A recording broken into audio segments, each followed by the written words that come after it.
Welcome back to ReadingBear. Today, we will take a look at some new IDoWorkHereLady stories.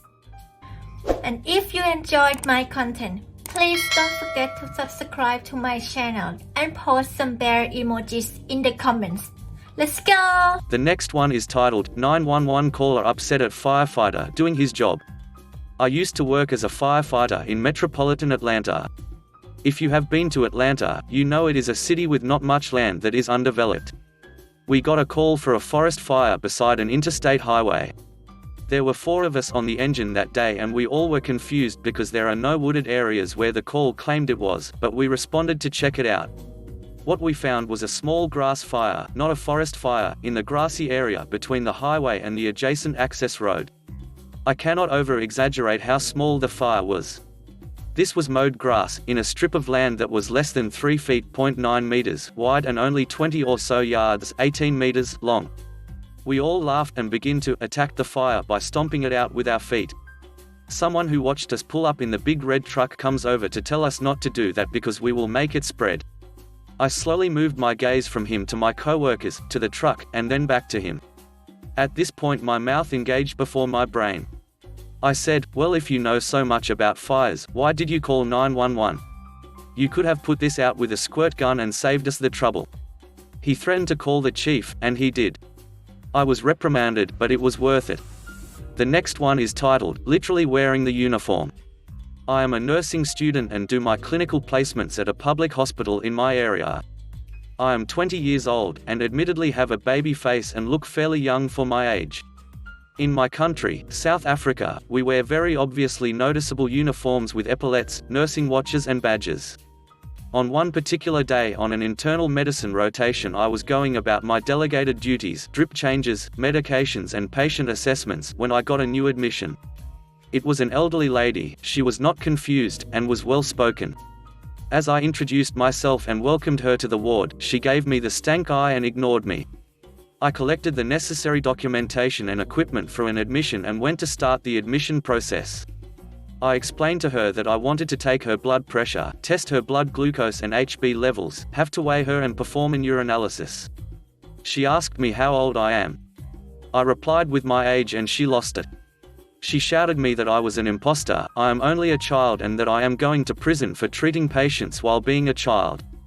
My superiors heard and came rushing in as this old lady was grabbing at my collar to grab my ID badge.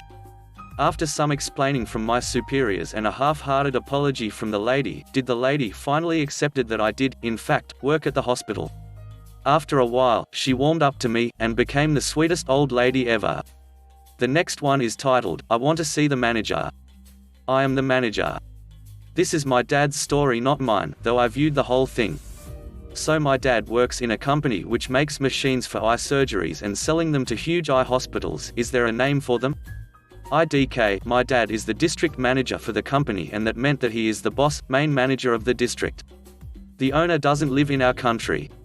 Now on to the story. About 6 to 7 months back, before COVID, I tagged along with my dad to his office because I was bored in the house and didn't want to stay home alone, as I once nearly burned the house down. Story for another time. I was wearing formal clothing, IDKY, and my dad was in a tee and jeans.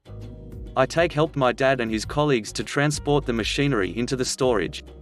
Now the words are not exactly the same, but I am using my memory. My dad said, "See, colleague and I are going upstairs to meet some clients and interview a few more people. You help J, colleague's son, and my other colleagues set up the machinery." He and C went upstairs. J and I do nothing but mess around, not disturbing the machinery but just running around with the boxes. We went to the same school. A few good hours passed by and a car drove into the storage. Note, employee parking is in the storage. A lady with the classic Karen haircut and her embarrassed teen walked out of the car. Everyone stopped their work and looked at her. J, Karen, this is employee-only parking. You should go to the client parking, which is just on the floor above this. I told you, mum. Now let's go. She huffed and turned around and her mouthed, sorry. Now we continued to just do what we do when we are bored, go on social media. The lady does drive into the client parking, but the security later told me that she parked like someone from those action movies, nearly causing a crash with one other car. She immediately rushed to D, my dad, and C, her ET uncomfortably sat on one of the chairs in front of the room where the interview was happening. Karen sat in front of D and C for her interview. They asked her the usual interview questions. My dad didn't allow me to put them here, slightly frowning face. Midway through it, Jay and I sit in front of the room with the ET, as it would be lunch break in 20 minutes. D, so you are Karen? Karen, yes. C, have you worked somewhere before? K, no. D, ma'am, you know that this is one of the largest machinery company, right? It clearly says on the website that you need to have 7+ years of experience to work here. K, why are you talking to me like that? You don't even look professional enough to work here. Stop lying to me. I know that C is the only one here who works. My dad is a big guy, with long hair and beard. He could look quite homeless when he doesn't brush his hair or wears anything proper. C started to laugh and I start to listen into the conversation. K, I know why you don't want me here. You want to hire those two little s*** s down in the storage. My dad is very protective of me and Jay. He said a little loudly, I can make sure that me and Jay are not here to interview. She decided to change her tactics because she knew she couldn't use us an excuse. K, you two are racist and sexist and don't want a woman on the crew. You can't claim yourself as a feminist. Oh, you don't even know what a feminist is. C, we are feminists and we can conform that we are the only two male members of our team. K, whatt. Smug look, where are those female members then? And you should stop employing homeless people, take someone more professional. Fortunately, Jay heard the conversation as well and went to bring in his older sister. His whole family works there. We explain the situation to her and she agrees, told to the plan. The ET turned super red and wanted to merge with the seats. Jay, okay lady, you want a female employee? I will get you one right now. He opened the door to ask us to get someone but saw Sis, his daughter, so pulled her inside by her arm. K, you are assaulting her. Sis, lady, listen. This is my father, that there is the manager of this district and you belong nowhere except for out of this office building. K, you can't do that. He points to Dad, clearly isn't the manager. C, get out. We are not hiring you. K, I want to speak to the manager. My dad took out his ID and showed it to this crazy lady. Her jaw dropped. Was she done? No K, if you don't hire me, you should hire ET. He is an amazing person. Everyone in the room was done with her by then. To all of our surprise, C had called security. SG, you have to come out ma'am, you have disturbed the peace of the whole building. Karen fought him off and yelled, I want to see the owner of this company. I will have you all fired. SG lost his grip on her and she said, K, the owner is my brother. I will have you all fired. D, you don't look Japanese to me. The owner is Japanese. Karen's jaw dropped. Again. Someone had even called the police. We walk in to see all the commotion. Karen smirked and said, I will call the police on you, to SG, for assaulting me. The police came to the commotion and it was the famous duo of the locality. P1, what's wrong? Karen bursted into tears and said that my dad and C tried to assault her. D, we have cameras in this room, sir, you can check the cameras. My daughter will bring them to us. Karen's face was something I cannot forget for the rest of my life. She turned pale and stuttered, no need, I want to leave. One of the other employees brought the tape and we all saw the whole interview. Now my memory is all blurry, so they arrested her for something and we could have pressed charges but Dad refused. Later we leave to go to put home. We call my mum and tell her all about this and she bursted out laughing. Till today I sometimes laugh at this but my dad gets annoyed. The next one is titled, Ma'am, I assure you, I am the administrator here. LTL, FTP. I've debated on sharing this, as there's no way I or my site can be identified, but the environment in which it occurred has a very hush-hush reputation. For about 10 years, I worked in community-based mental health and social work, specifically as a staff and then a manager and then administrator of 2 residential, long-term recovery, care facilities for folks with long-term, severe and persistent mental illness. We were somewhere between a halfway house and an adult foster care facility, homes in communities converted to have 6 to a dozen or more bedrooms, a kitchen, living room, and office space for staff and med pass. I was in my mid-20s, and the thing about the scene is that the average turnover for staff is 8 weeks. Most staff burn out as working day in and day out with difficult residents isn't the easiest job and the pay isn't great. Just lasting a year pretty much makes you management material, and I did it for almost a decade, so that by the time I was 27, I was the admin of 2 sites and managed most of the touring, admissions, intake, and discipline write-ups and evictions. Not everyone takes the kid in the blue jeans and Mastodon t-shirt seriously, which was fine with me. The story begins, I did your usual admissions tour with a mum and her son, as she was trying to get him out of her own home as he was smoking a lot of pot, drinking nearly every night to blackout drunk, and generally being verbally and physically abusive to her and their family. We have a lot of rules about living in community with other folks in recovery, and both my homes were dry housing, no alcohol, no weed, no prescription drugs unless they were passed by staff at set med times, no getting drunk and coming home to sleep it off, etc. There were also pretty strict rules about how you treat the other residents for obvious reasons. During the tour, the son is already being abusive toward his mother and rude to me and my house manager, the guy who reported to me and handled some of the day-to-day stuff while I was at the other site. My house manager, Lars, not his real name, was a little older, probably mid-50s at the time, a little taller than me, and had that cool dad quality that I needed in a house manager. Since I had to be the hard ass, these are the rules, you must abide type, it helped to have someone who was a little more friendly, who could be the good cop and soften the blow while still saying, hey, Acrylo's the boss, if residents didn't like something. Mum took an instant liking to Lars as we went through the tour, and it was pretty obvious by the end of the tour and start of the interview that she thought he was the admin and I was just some staff, as she was ignoring some of my questions to her and her son during the tour. We did the interview in a private living room setting, where the potential resident told me straight up he wasn't planning on quitting drinking, smoking pot, and committing various petty crimes, which pretty much tanked any chance he'd have at residency. Lars played the usual good cop while we made notes and did follow-up questions, and Mum seemed to have the idea that her son was a shoo-in since the house took in addicts and adult delinquents and dealt with them and all that.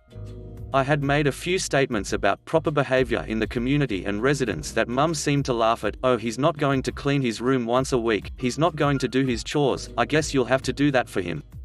She had that weird, smug air of superiority, until we went back to my office to wrap up, and she watched me as I took my seat behind the big desk. Hang on, what are you doing?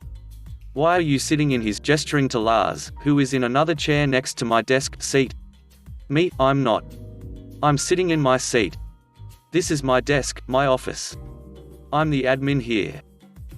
No you aren't, you're just some staff, Lars is in charge, this decision is up to him, and he's going to let my son move in this week. Me, ma'am, I assure you, I'm the administrator here.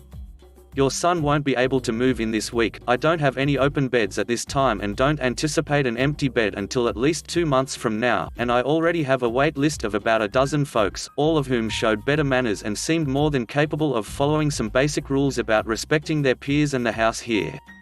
Crap. Popped off. I'm not sure where she got the idea that we'd just be able to move her kid in and move someone else out of the room they had. What was even weirder, she hadn't started any of the paperwork to get her son considered for disability. He didn't even have a proper diagnosis of any sort of severe, persistent mental illness, which was usually required to get on disability, and by extension, the state-fed health insurance that paid their housing.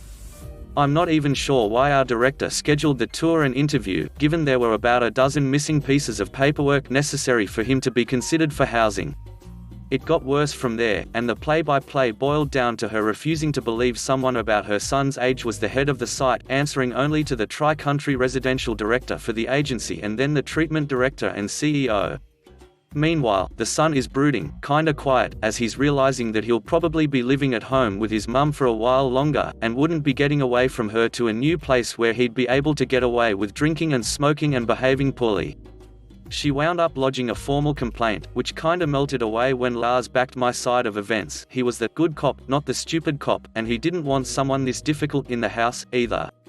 There were a few of these interactions each year, moms and dads or grandparents or guardians who thought we were some sort of not quite jail, where they just dropped off the kids they'd failed to raise properly.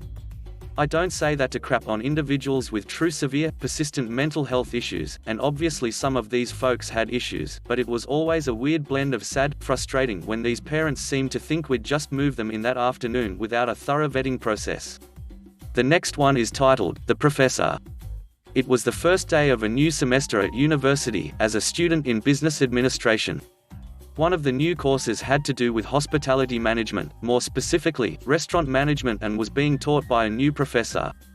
As is common with the first day of class, especially with new professors, we were asked about whether we had any previous experience on the subject of the class or anything close to it, be it work experience, other courses, etc., during which I stated that I had worked for 4 years at a seaside hotel nearby, and had gotten to see different parts of the whole managerial process from different points of view.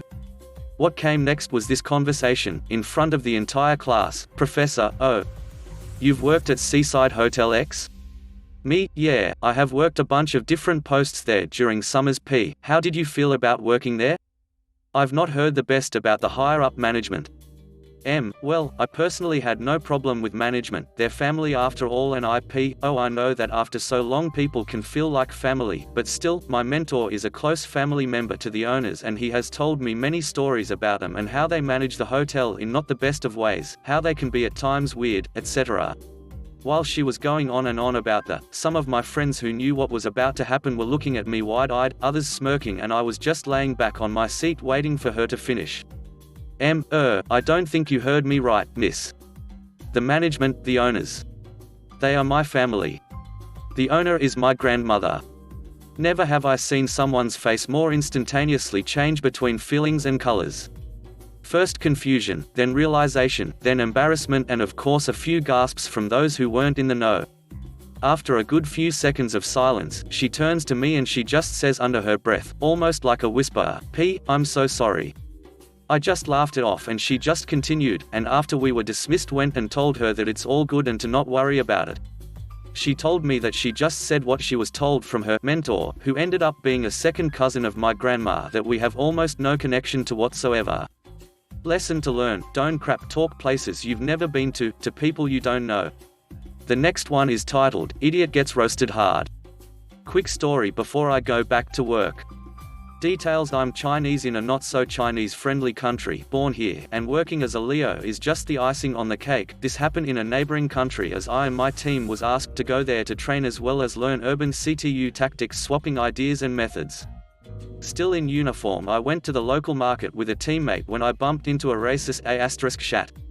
Conversation ensues. Op: Yours truly are *shat conversation. Op: Off, sorry about that. Watch where you're going with those filthy hands of yours. I don't want to touch your dirty parts. Op: Dude, I said I was sorry, calm down. Why don't you go back to China where you belong instead of messing with our economy?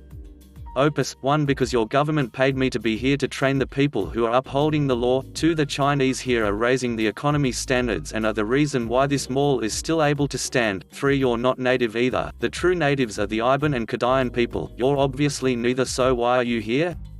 4. Unless you pay my salary, which you don't, or you work for immigration, which is pretty obvious you're not, you have no obligation to tell me to leave the country. Our mouth just stunned opened and I just walk away. My gracious teammate was around the corner laughing. Is lunch out? And we go back to the hostel where he told the rest of the team. While they are laughing, I'm busy doing our report as I go home tomorrow. Thanks for reading, hope you had a laugh at this idiot's burn. The next one is titled, And You Expect Me to Believe He's Supposed to Be Here? Sup homies, I recently obtained a story that is applicable to be posted here. Background: I'm a college student that's probably a junior, maybe still a sophomore. Not sure which, I just get my stuff done when I have to. Point being, I'm a young guy. I also work in the radiation oncology industry as a software engineer.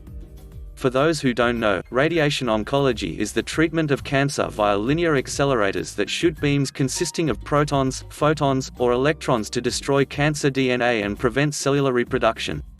Since we sell products used by medical professionals, we're held under many government standards such as HIPAA and are subject to many FDA inspections. I'm involved in a lot of stuff that very few college students get the chance to work in. This is important because all my co-workers wear a company polo, button up all the time, and they're, well, adults. I'm usually the only one walking around with some random t-shirt, shorts, sneakers, and a bee hat with one of those big nut pins that Max Mofo sells. The hat is like a normal baseball cap with a bee on the front and the words Hey I'm Bee on the back. I promise this is important. We have to keep our doors locked and only personnel can enter from a very specific door using a security pass. The front doors are always locked and our HR people are the only ones who can answer the door if someone rings the doorbell or knocks. All of this is because we carry sensitive data, so we can't just let bozos walking in and out. Sometimes people talk on the phone though, and they'll keep the door propped open while they stand outside. Occasionally this results in that front door sometimes being left propped open when it really shouldn't be. This kind of bit us in the butt when some random guy pulled up, parked in our private lot, and just walked in the front door. He circumnavigated the entire office, even going out back to our in-house manufacturing shop where not even as software developers can go unless we bring the right safety equipment. He literally walked through an entire building with people working, and a massive garage full of welding torches and CNC machines carving away at metal blocks. At some point he finally made it all the way back to my boss' office and asked him where the restroom was. My boss said he's technically trespassing on private contracted military manufacturing grounds and that he had to leave immediately. Instead of this moron realizing he freaked up badly, he tried to play it down saying he just wanted to use the bathroom. This escalated because the dude clearly didn't want to leave unless he got his potty time, so he instead walked to the president's office because I guess he thought someone higher up in management was gonna give him a different answer. By the time I came into the picture, my boss and the president had called in some of our manufacturing, mechanical guys to haul him out of there.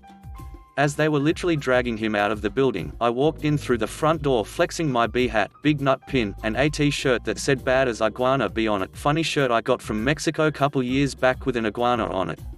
As I passed the poor guy he yelled, "Do you expect me to believe he works here?" And I just turned around and pointed to my shirt while holding the Subway sandwich I just picked up on my lunch break. After that I always imagine what people would think if they knew I was the one that made their physicians' cancer treatment equipment. If you saw me in public you'd think I still spend my money on gumballs and ripsticks. Thank you very much for watching. Please post some bear emojis in the comments and subscribe to the channel if you enjoy my content.